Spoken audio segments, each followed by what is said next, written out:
The pistol on the marble coffee table wasn't the scariest thing in the room. It was the quiet after the click. Mara Serrano stood in the penthouse living room of the Astor Hotel, phone still glued to her ear, chest rising in short, broken pulls of air. Across from her, Nico Valente, New York's gentleman investor to the papers and everyone else's unspoken nightmare, didn't look at the gun. He looked at her mouth like he could read the truth off her lips. "You didn't just speak Italian," he said, tone smooth enough to be mistaken for polite. "You spoke the Piana dialect, the one from the old hill towns, the one my family buried." He stepped closer. The distance shrank to nothing. Marble, velvet, city light reflections. None of it mattered. Only his shadow, swallowing her. "Only two kinds of people speak it in Manhattan," Nico murmured. "The ones I've already killed, and the ones I thought were dead." His fingers lifted, slow, like he was about to touch her face, like he was deciding whether to break her or keep her. "So tell me," he whispered, "which are you?" Hours earlier, she had been exactly what she needed to be, invisible. The private dining room at Sardo's on East 52nd smelled like truffle butter, charred steak, old money, and the kind of secrets that never make it to court. The walls were upholstered in wine-colored velvet. The door had no window. Sound died in there.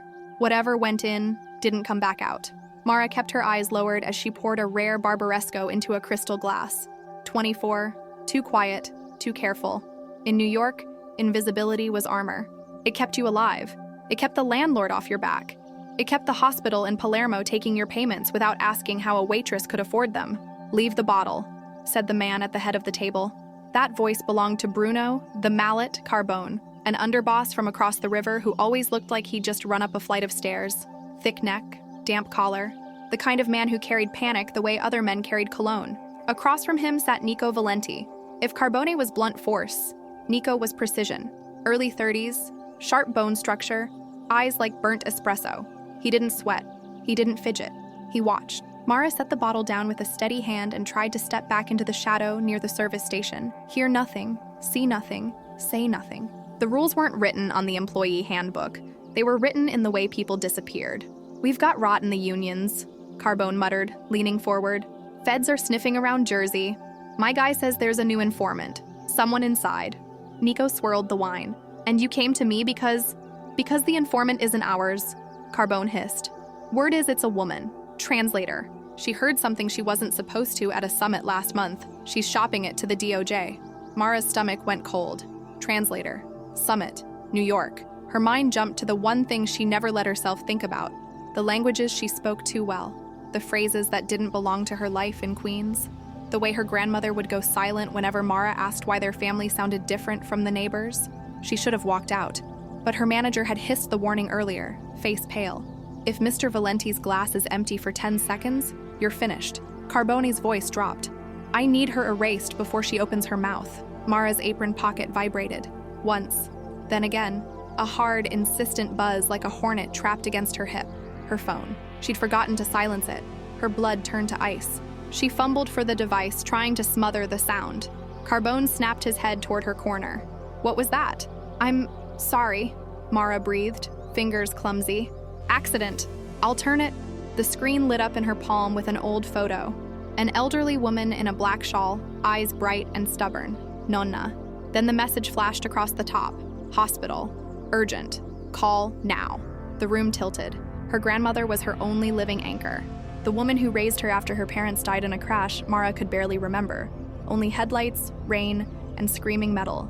Mara's thumb hovered over decline. Then her body betrayed her. She hit accept.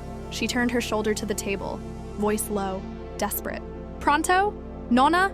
A nurse answered in fast Italian. "Signorina, your grandmother has had a stroke. She's asking for you. She's confused." Mara's face cracked. The waitress mask slipped. Her breath came jagged. Without thinking, she switched, down and down into the thick, guttural dialect of her childhood, the one her grandmother used only when she was scared. "Dimilu," Mara whispered, voice shaking. "Tell her I'm coming. Tell her not to leave. Tell her blood remembers. Tell her the little one is coming home." She hung up. Silence slammed into the room. Not restaurant silence. Fear. Silence. Predatory silence. Carbone was already on his feet. A snub-nosed revolver appeared in his hand like it had been there all along. He aimed it at her chest. "You heard it," Carbone growled, looking at Nico. "That wasn't textbook Italian. That's hill talk. That's our old tongue. Mara's phone slipped from her fingers and thudded onto the carpet. Please, she stammered, English snapping back into place. Family emergency, I didn't hear anything. I swear. Carbone's finger tightened. Nico didn't move. He didn't raise his voice. He just looked at Carbone like a man looking at a barking dog. Sit, Nico said. Carbone hesitated. Nico, I said sit. Carbone lowered the gun an inch. Not all the way, just enough to show he was listening. Nico's gaze returned to Mara. It felt like pressure against her ribs. He nodded toward the empty chair between them. Sit. Mara blinked. I need to go. Your grandmother is not in the city, Nico said, calm as a ledger. She's in Sicily, yes? Mara's throat went dry. Palermo. Then running out the door right now doesn't save her, Nico replied. Sit. It wasn't a request. It was gravity. Mara's legs moved on their own. She sank into the chair, leather cold against her back. Nico poured a third glass of wine and slid it toward her like an offering he didn't expect her to refuse. Drink. I don't. You do tonight. He leaned back, crossed his legs, studied her like she was a problem he wanted to enjoy solving. You spoke Piana, he said softly. The variation from the villages near Corleone and Prizzi. Mara's fingers closed around the stem just to stop shaking. My grandmother is from the hills. Nico's eyes narrowed. And yet you serve men like Bruno Carbone and pretend you don't understand when they discuss bribes and informants. I tune it out, she insisted. It's noise. Carbone spat. She's the rat. Nico lifted a hand, silencing him without looking. His attention stayed on Mara. You said something on the phone, Nico murmured. Blood remembers. Mara's skin went prickly. It's a saying. Nico's expression changed. The amusement drained away. No, he said. It isn't. His voice dropped, almost reverent. That was the Valente motto, the one my uncle used during the clan war, the one that died with his house. The room felt suddenly smaller. The velvet seemed to lean in. Mara swallowed. I didn't know. Nico stared at her for a long, quiet moment. Then he sat back and finally looked at Carbone. Go, Nico said. Carbone jolted. What? Leave. Carbone's face reddened. She heard. I will handle her. Nico cut in, voice sharp now. If she's a spy, I'll bury her. If she's something else, she's mine to sort out. Get out before you ruin my appetite. Carbone's jaw worked. He glanced at Mara like she was already dead. If she opens her mouth, he warned, I don't care whose room she's in. Then he stormed out, slamming the heavy door. Mara exhaled, trembling. She stood immediately. Thank you, I'm going to the airport. Nico didn't look up from his glass. Sit. She froze. You said you'd handle me. I am, Nico said. He bent, picked her phone from the carpet, tapped the screen. Passcode. That's private. Nico's eyes flicked to her. A small, almost polite smile. Private? In a room with me? Mara's stomach dropped. 10:24. He unlocked it, scrolled through messages, missed calls, past due notices. Then he looked up. You're broke, he observed. I live in New York. He slid the phone into his pocket. Mara lunged. Hey! He caught her wrist. Iron grip, not painful. Worse, controlled. You're not going to the airport, Nico said. You don't have a ticket. You don't have a credit limit for a last-minute flight. And even if you did, Bruno has a man by the service exit. Mara's face drained. So what? I just wait to get shot? No. Nico stood. You come with me. With you? Where? The Astor, he said, adjusting his cufflinks like this was scheduling, not kidnapping. My suite is secure. Carbone won't touch you while you're under my roof. I'm not going to a hotel with you, Mara snapped, panic sharp. I'm not that kind of girl. Nico laughed once, dry and humorless. I don't want you in my bed, Kara. I want you where I can watch you. He pulled out his phone, made a call. Bring the car to the back. He ended the call and looked at her. Let's go. The ride was rain-streaked windows and blurred headlights. Armored SUV, tinted glass. Nico typing, ignoring her like she was luggage. At the Astor Hotel, they bypassed the lobby, took a private elevator straight to the penthouse. The suite was bigger than Mara's entire building. Floor-to-ceiling windows. Central Park laid out like a black velvet map. White orchids on marble, everything spotless, everything cold. Nico dropped his jacket on a chair. Water, wine, whiskey. My phone, Mara demanded, standing rigid in the center of the room. I need to call the hospital. I need to know if she's alive. Nico poured sparkling water into 2 glasses, handed her one. Then from his pocket, he produced her phone. Speaker, he ordered. English. If you switch dialect, I hang up. Mara nodded hard, fingers shaking as she dialed. It rang. Once, twice. Pronto. English, please, Mara choked. This is Mara Serrano. I'm calling about Maria Serrano, room 44. Paper rustled. A pause. Yes, the nurse said. Doctor is here. A deeper voice came on. Miss Serrano, Dr. Mealy. Is she okay? She is stable, he said carefully. But the stroke was severe. She is asking for you constantly. She keeps saying a name. Mara went still. Behind her, Nico's presence sharpened. She could feel his eyes. What name? Mara whispered. The doctor hesitated. Then, Ginevra. Mara's mouth went dry. Ginevra Valente, the doctor added, voice uneasy. She keeps calling for Ginevra Valente. The glass in Nico's hand exploded. Crystal shattered across the rug. Water sprayed like rain. Nico didn't flinch. He didn't blink. He stared at Mara the way a man stares at a door he thought was sealed, now hanging open. Mara dropped the phone. The doctor kept talking, but the words were noise. Nico took one slow step toward her. Ginevra Valente, he repeated. Voice turned to ice. My cousin, my uncle's daughter. He was close enough now that Mara could smell him. Sandalwood and something metallic. She died in a fire 20 years ago, Nico said quietly. She was 4. His hand rose, not to touch her gently, but to claim her like evidence. So tell me, Kara, he whispered, and the silence behind it was worse than any gun. Who are you? The answer didn't come with relief. It came with locks. Nico turned away from her as if the air between them had caught fire. He crossed the room, engaged the deadbolt, then slid the security chain into place with a calm, practiced motion that said he'd done it before. Kept threats out, kept people in. Mara's hands were numb. My grandmother's confused, she insisted, voice thin. She had a stroke. She said the wrong name. Nico's back was to her. He poured himself a drink with the steadiness of a man who refused to tremble. Confused people don't reach for a name they haven't spoken in 20 years.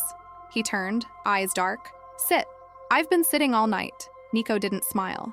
Then you'll sit again. Mara's spine stiffened, but her body obeyed. The sofa swallowed her. Velvet soft and hostile. Nico paced once, twice. Predator in a museum. My uncle, Matteo Valente, he said, voice low. He ran the family before me. A giant, loud laugh. Hands like stone. He had one daughter. Ginevra. The name hit Mara's skull like a bell. Ginevra.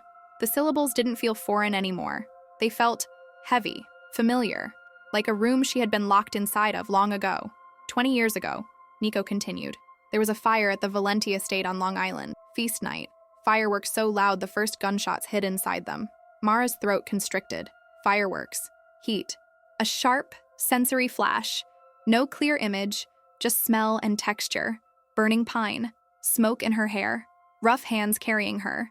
A dog barking until the sound became vibration in her bones. She shook her head hard. That isn't me. They found bodies, Nico said, watching her like he could see the memory trying to crawl out of her. Matteo. His wife. And a small body burned past recognition. They identified her by a locket. Mara's voice cracked. I have a birth certificate. Photos. Photos can be staged, Nico replied. Documents can be bought. But blood, he set his glass down. Blood doesn't lie. A knock sounded at the suite door. 3 quick taps, pause, then 2 more. Mara flinched. Who is that? Nico's eyes stayed on her. The answer. He unlocked the outer latch just enough to admit a man who looked like a tired grandfather in a good coat. Short, balding, medical bag in hand. His face was kind in the way sharks can look kind. Dr. Klein, Nico said. The man nodded. Mr. Valente. His gaze flicked to Mara. This is the subject? She's not a subject, Mara snapped, standing. I'm not. Nico's tone cut her off. DNA. Now. Compare her to my profile. And to the sample from Matteo's exhumation 3 years ago. Mara's stomach lurched. You dug up your uncle? Nico didn't blink. I verify what I own. Dr. Ayuai? Klein made a small sound that might have been agreement. 1 hour if I run it myself at the private clinic. Then run, Nico said. Mara backed away. You're not taking my blood. Nico closed the distance in 2 strides, stopping inches from her. He didn't grab her. He didn't threaten her. He offered something worse. Logic. If you're not her, he said softly, I pay you. 100 grand. A ticket anywhere. You disappear. Bruno never finds you. Mara's heart hammered. Nico leaned closer, voice turning gravel. But if you are her, then you're a crown people have been killing for. And if you walk out blind, Bruno will put a bullet in you before you touch a subway gate. Mara swallowed hard. 1 hour. Nico nodded without triumph. Arm. The needle prick was small. The waiting was torture. Dr. Klein left with 2 vials, and the suite became a cage of expensive quiet. Nico drew the blackout curtains, drowning the skyline. The room turned to twilight, lit by the city's glow bleeding under fabric edges. Mara sat rigid. Nico didn't sit at all. After 10 minutes of silence, he spoke, voice stripped down. "Show me your left shoulder." Mara's head snapped up. "What?" Nico stared at the curtain seam like it was a timeline. When Ginevra was 3, she chased a dog in the garden, tripped on a broken sprinkler head, tore her skin open. Mara's skin prickled. "I carried her," Nico continued, held a towel against the cut while she screamed. 12 stitches. Mara's fingers went cold. Without thinking, her hand lifted to her left shoulder beneath her uniform shirt. Nico's eyes tracked the motion. "It's just a scar," Mara said, voice weak. "From a bike." "Show me," Nico repeated, and it wasn't a command now. It was a test he was afraid to fail. Mara's throat tightened. Slowly, she unbuttoned the top of her shirt, pulled the fabric down over her shoulder. Pale skin, then the jagged white line above her collarbone. Old, faded, unmistakable. Nico went still. For a second, the man who ruled Manhattan vanished, replaced by someone younger, haunted. He sank to one knee in front of her, like gravity had finally caught him. His fingers hovered over the scar, not touching. Respectful, reverent, terrified. "It wasn't a bike," he whispered. "It was the sprinkler." Mara's eyes burned. A picture cracked open behind her eyelids. A yellow dress, muddy knees, a big dog with warm breath, and blood on someone else's hands. "I remember the dog," she whispered, like confessing a crime. "He barked until it felt like my chest was shaking."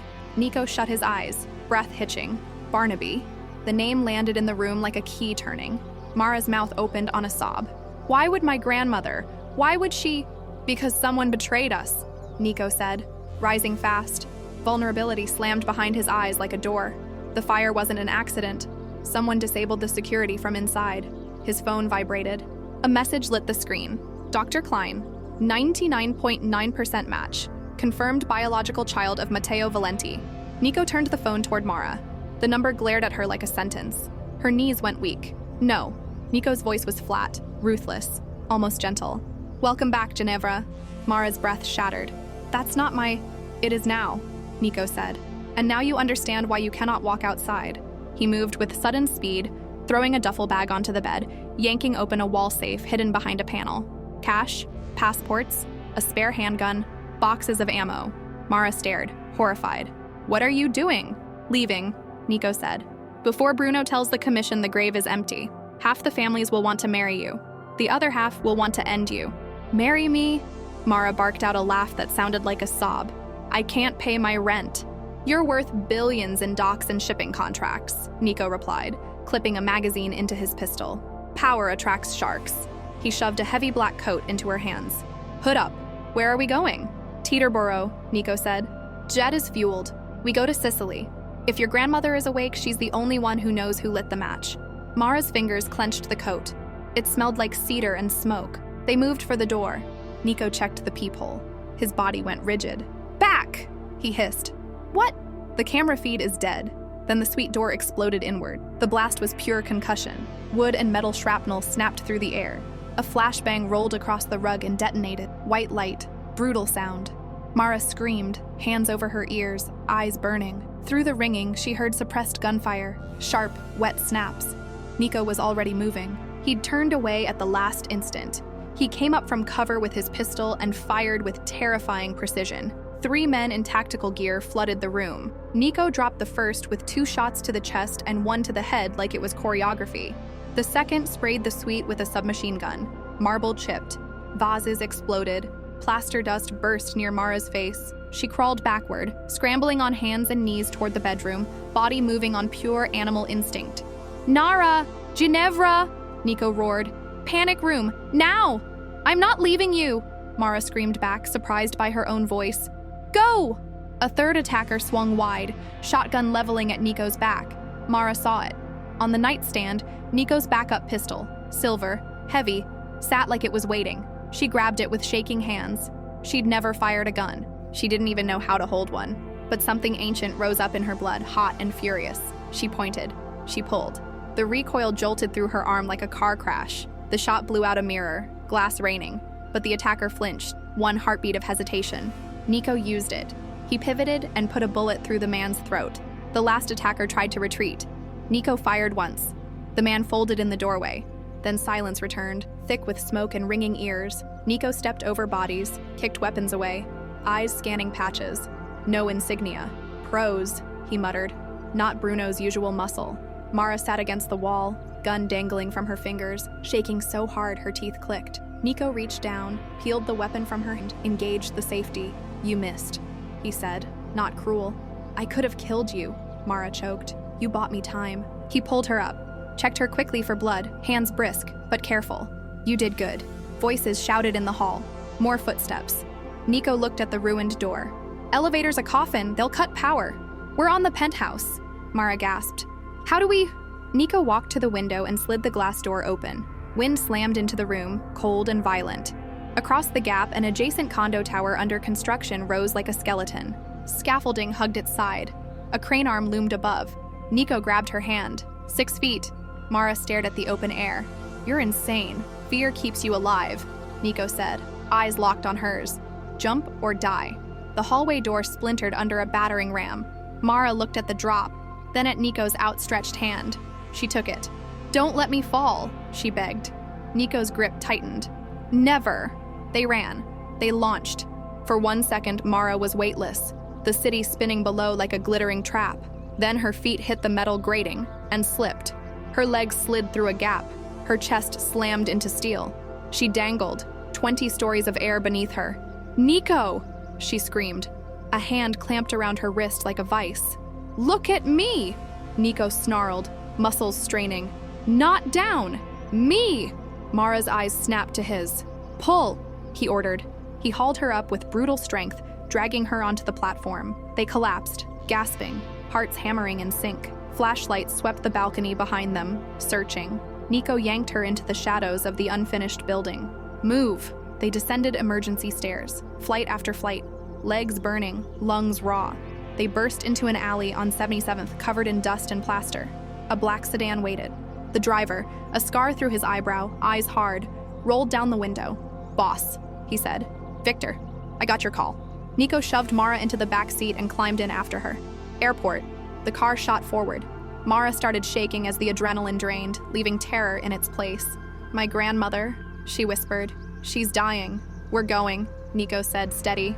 Before morning, he stared out the window, jaw clenched. Those men weren't Bruno's. Someone else knows. Mara's voice barely worked. Who? Nico looked back at her, eyes like dark glass. Someone with money, he said. Someone who waited 20 years to finish the job. He squeezed her hand once, a silent vow. When we land, Nico murmured, we don't visit a hospital. His voice turned colder. We start a war. Sicily hit her like memory with teeth. The Gulfstream's wheels kissed the runway at Falcone Borsellino just as dawn bled over the Mediterranean, turning the horizon the color of old copper. Heat and humidity wrapped around Mara the moment she stepped onto the stairs. Salt, diesel, blooming jasmine. The air smelled like a place she'd never been, yet her body recognized it. A fragment flickered. Orange peel on fingers. Laughter in a courtyard. A fountain splashing somewhere close. Nico appeared behind her in a pale linen suit, sunglasses hiding his eyes, looking less like Manhattan's razor and more like the land itself. Ancient, unbothered, dangerous. Welcome home, he said quietly. 2 armored SUVs waited on the tarmac. Men in tracksuits stood near them like they were smoking, but their postures screamed readiness. These weren't tourists. These were locals who understood loyalty as survival. An older man stepped forward, face tanned leather, eyes sharp. He kissed Nico on both cheeks, then looked at Mara and went still. He crossed himself. Madre di Dio, he whispered. La Fantasma. The ghost, someone murmured behind him. Not a ghost, Nico said, hand light at Mara's back. The future. Get us to Civico. Now. The drive through Palermo was chaos and color. Narrow streets like canyons, Baroque balconies leaning over traffic, scooters weaving like fish. Mara sat in the back seat, hand locked around the door handle, throat tight. You're shaking, Nico noted, voice low. I remember this road, Mara whispered, staring out at a flower stall that flashed by in a burst of red. I don't know how, but I do. Trauma buries the picture, Nico said. The body keeps the map. Civico Hospital rose ahead. Gray concrete, glass, the faint smell of bleach even from the curb. Men loitered near the entrance, smoking. Their eyes tracked every car, every face. They nodded imperceptibly when Nico passed. Valente territory. Room 404 sat at the end of a sterile hallway. Nico stopped at the door. "Prepare yourself," he said. "She's weak." Mara pushed inside. The room smelled of antiseptic and lavender. Monitors blinked with artificial patience. In the bed lay the woman Mara had called Nonna her entire life. Small now, shrunken, but still stubborn even in stillness. "Mara!" the old woman rasped when she saw her, eyes snapping open. Mara rushed forward, grabbing her hand, tears spilling before she could stop them. "Nonna, I'm here, I'm here!" The old woman's grip tightened with shocking strength. Her gaze flicked past Mara to Nico. Fear flashed, then resignation. She drew breath like it hurt. "Ginevra," she whispered, the name wet and broken. "Picturita." Mara's stomach turned. "Why?" she sobbed. "Why did you lie to me? Why did you erase me?" The old woman's eyes filled. "To keep you breathing," she whispered. "To make you nobody." Nico stepped closer to the bed, voice controlled but vibrating beneath it. "Tell me who disabled the security panel." The old woman coughed hard, the sound ripping out of her. "It wasn't the enemies," she wheezed in Italian. "Not outside. Inside." Nico's face tightened. "Name." "The master panel," she gasped. "Only 3 had the code. Matteo, Elena, and—" She shook, eyes unfocusing. "And who?" Nico demanded, calm cracking. The old woman's lips formed a grim smile, like she was bitter at the universe. "Il lupo," she rasped. "The wolf, with the silver cane." The monitor began to beep faster. Her heart rate spiked. "Nonna," Mara begged, "please." The old woman looked at Mara one last time, tears leaking toward her ears. "Forgive me," she whispered. "I stole your life so you could keep your breath." The line on the monitor went flat. A long, high tone filled the room. Mara screamed. It tore out of her, raw. Nico didn't scream. He reached forward, silenced the machine with a steady hand, then placed 2 fingers on the old woman's neck. A beat. Then he gently closed her eyes. "She's gone," he said, voice like stone. Mara collapsed to her knees, kissing the old woman's hand. "Tell me who he is," she sobbed into dead skin. "Tell me." Glass shattered. A red laser dot danced across the bedsheet where Mara's head had been a heartbeat ago. "Down!" Nico roared. He tackled her to the floor as a bullet punched through the mattress, feathers exploding into the air like snow. Another shot tore through the IV stand, metal sparking. Chaos erupted in the hallway. Nurses screaming, doors slamming, feet pounding. Nico dragged Mara out, body between her and the window, barking orders in rapid Italian. Men appeared, his moving like a practiced machine. "Roofline," Nico shouted. "Cover, now!" They shoved Mara down a back stairwell, sprinted through an alley where the SUVs waited with engines already running. "Villa!" Nico snapped to the driver. "Mountain Road, lose the tail." The tires screamed. The city fell behind them. Mara sat shaking, hands smeared with hospital dust, her grandmother's last warmth still on her palm. "She died," Mara whispered, voice hollow. "And then they tried to kill me over her body." Nico reloaded his pistol without looking. A desperate man does desperate things. "The wolf," Mara breathed. "Who is he?" Nico's jaw hardened. A flicker of hatred flashed so pure it scared her more than the gunfire. "Don Salvatore Valente," he said. "Matteo's brother. My uncle. The man who sat at our table every Sunday." Mara's stomach dropped. "If he did it, he's been waiting 20 years. And now he knows you're alive," Nico said. "He won't stop." They climbed into the interior. Sicily's harsh spine. Dirt roads. Rock. Olive groves like endless gray-green waves. The villa appeared on a cliff edge like an eagle's nest. Stone walls, iron gates. A house that looked older than mercy. "This was your father's," Nico said as the gates groaned open. "I kept it standing, waiting." "Waiting for what?" Mara whispered. Nico's gaze stayed ahead. A ghost. Inside, the villa was cool and silent. Ancient tile, heavy beams.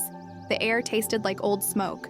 Nico led her to the library, poured dark wine into 2 glasses. "Drink. It steadies the hands." Mara took a sip and felt the burn settle in her chest. She walked to the window, stared at the olive groves.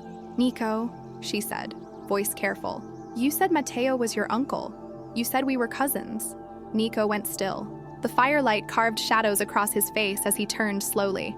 "He wasn't my blood." Mara's brows knit. "What?" "My father was Matteo's driver," Nico said, each word heavy. "His bodyguard, his best friend. They died in a car bombing meant for Matteo. I was 5. I was in the back seat." Mara's throat tightened. You survived. Matteo took me, Nico said, raised me, gave me his name to protect me, called me nephew so the wolves wouldn't eat me alive. He stepped closer, eyes burning. I was the stray he saved. You were the princess by birthright. The air shifted, one taboo cracking, another forming. So we're not, Mara's voice faltered. Not related, Nico confirmed, and the relief that should have followed didn't, because his next words were a confession sharpened into a threat, which makes my duty harder. Mara's breath caught. Why? Because I swore to protect you, Nico said, stopping inches away.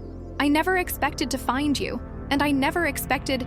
His gaze dropped to her mouth like it had that first night. Mara's pulse spiked. Expected what? Nico's hand came up, framing her face. To want you, he growled, voice rough with restraint. This much. He kissed her, not gentle, not sweet, desperate. Adrenaline and grief, and 20 years of silence colliding in one brutal, hungry moment. Mara melted into him before fear could stop her, hands gripping his shirt like he was the only solid thing left in her world. When he pulled back, his forehead rested against hers. His breath was ragged. If we survive, he whispered, they'll demand you marry for politics. Not me, Mara swallowed. I don't care about their politics. I don't want the throne. I want to live. Nico's thumb brushed her lip. Power doesn't ask what you want. The lights flickered, then died. The villa plunged into darkness, lit only by the dying fire. Nico's head snapped up. His entire body shifted. Lover erased, soldier restored. Down, he hissed, pushing Mara behind the desk. The perimeter sensors, he said under his breath. Dead. Someone cut power. A crackle from outside. A loudspeaker, voice smooth and aged, dripping mockery. Nico, it boomed in Italian. Send the girl out and you walk away. You were a good steward, boy. But the king is here to claim his castle. Mara's blood turned to ice. Even without seeing him, she could hear the emptiness in that voice. Nico checked his magazine, then handed Mara a spare clip like he expected her to know what to do with it. What's happening? She whispered. Nico's mouth curved, not with humor, but with something feral. The wolf stepped into my yard. He keyed a radio, voice clipped. Protocol 0. Mara's eyes widened. What is burn everything? Nico said. No survivors, no witnesses. The library doors splintered under a battering ram. Automatic gunfire erupted outside, the night turning into staccato thunder. Glass shattered. Dust rained from beams. Mara's hands shook as she strapped on the tactical vest someone shoved at her. She heard Nico laugh once. Dark, delighted. You asked how they found us, Nico said over the gunfire. They didn't. He met her eyes. I invited them. Mara's stomach lurched. You used me as bait? I needed Salvatore to attack on Valente soil, Nico said, firing into the breach. Only way to strip his immunity. I miscalculated. He brought an army. Flashbangs lit the library in brutal white. Screams echoed in the halls. Nico yanked a lever hidden behind a bookcase. The fireplace shifted, revealing a narrow tunnel mouth. Now, he barked. They ran into damp darkness, gas burning their throats, bullets whining off stone behind them. The tunnel twisted downward until the air turned salty. It opened into a sea cave. Moonlight poured in. Waves slapped the rock. A motorboat bobbed at a small dock like a promise. And on the dock stood Don Salvatore Valente, old, elegant, smiling like a man at a wedding. A silver-handled cane in one hand, 2 huge guards at his shoulders. Matteo always loved dramatic exits. Salvatore called, amused. Bring me the girl. Nico raised his rifle. Metal clicked at his skull. Guns pressed to his head from the shadows. Salvatore's smile widened. Put it down, boy. Nico surrendered the rifle slowly. Let her go, Nico said, voice flat. No, Salvatore replied almost kindly. She has the blood. She dies. You were useful. You kept my kingdom warm. Mara stepped forward before Nico could stop her. Fear had burned out of her. In its place, rage. Old. Inherited. She switched into the deep hill dialect, the one that had started this nightmare. Look at me, she spat, voice raw. If you're going to kill me, do it to my face. Salvatore's eyes gleamed with delighted cruelty. He drew a long stiletto from his coat like it was a ritual tool. I'll carve you like a pig, he said, strolling forward. Mara didn't run. She dropped low, knees to stone like she was surrendering. Salvatore leaned in, pleased. Then Mara's hand flashed. A jagged shard of glass, palmed from the shattered hospital window hidden in her sleeve, caught moonlight for one heartbeat. She drove it up into his neck. Salvatore's smile broke. His eyes went wide. A wet, choking sound came out of him. He staggered back, cane clattering, hands fumbling at his throat like he could plug fate. He fell. The guards froze. 1 shocked second too long. Nico moved like a storm. He disarmed the nearest guard, snapped his arm with a twist, and put 2 bullets into the second man's chest with a pistol that seemed to appear out of nowhere. Silence returned to the cave, broken only by waves and Mara's harsh breathing. She stood over Salvatore's body, glass shard dripping, hands shaking. Nico stepped to her, gently taking the shard from her fingers like removing a thorn. He wiped her hands with his sleeve, eyes locked on hers. "The king is dead," Nico whispered. Mara's voice came out calm, almost ancient. Long live the queen. 10 months later, Manhattan's skyline looked different from the top floor of Valente Tower. In a boardroom wrapped in glass, the heads of the 5 families sat with forced patience, expensive suits hiding cheap fear. They'd whispered for months about the ghost girl in Sicily, the old wolf who never came home, the man who ruled with a new kind of quiet. The doors opened. Mara walked in wearing a white suit cut like a blade. She didn't rush. She didn't apologize. She glided. In her hand was a silver-handled cane. She placed it on the table like a trophy. Every man in the room went still. Nico stood at her right shoulder, expression unreadable, devotion in the way he watched her breathe. Mara took the head chair. Her voice was soft when she spoke, softer than a threat, which made it worse. "There is a new order," she said. "Anyone who destabilizes my streets answers to him." She tilted her head toward Nico. Then she lifted her glass. "Blood remembers," she said, eyes like dark fire. "And so do I." No one stood to leave. Not until she said so.